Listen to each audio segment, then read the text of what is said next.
నన్ను అడుగుతున్నారు, మనం పరిశుద్ధంగా ఎలా ఉండాలి సార్ అని. నేను ఒక్కటే పరిశుద్ధాత్ముని వల్ల విన్నాను. నువ్వు పరిశుద్ధంగా బ్రతకాలంటే ఒక్కటే చెయ్యి, దేవుణ్ణి అందరికంటే అన్నిటికంటే ప్రాణంగా ప్రేమించడం అలవాటు చేసుకో. నువ్వు ఆయన్ని ఎంత ఎక్కువ ప్రేమిస్తావో నువ్వు అంత పరిశుద్ధంగా బ్రతకగలుగుతావు. ఎందుకంటే నువ్వు ఆయన్నే ఎక్కువ ప్రేమిస్తే ఆయనకు నచ్చందేది నువ్వు చేయలేవు. మనం ఎవరినైనా ఎక్కువ ప్రేమిస్తే మన వల్ల వాళ్ళు బాధపడితే మనం చాలా బాధపడతాం, చూశారు? అది నిజమైన ప్రేమ.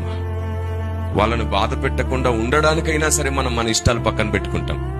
నువ్వు ఎవరిని ఎక్కువ ప్రేమిస్తావో వారికి నచ్చింది ఏది చెయ్యవు నువ్వు, ఎందుకంటే వారితో నువ్వు ఉండాలనుకుంటావు కాబట్టి. దేవుణ్ణి ప్రాణంగా ప్రేమించు చూడు, ఆయనకు నచ్చనిదేది నువ్వు చెయ్యవు. అంతకు మునుపు చేసిన వాటన్నిటిలో నీకు మార్పు వచ్చేస్తుంది. పరిశుద్ధాత్మ దేవుడు నిన్ను నడిపించడం ప్రారంభిస్తాడు. Praise the lord.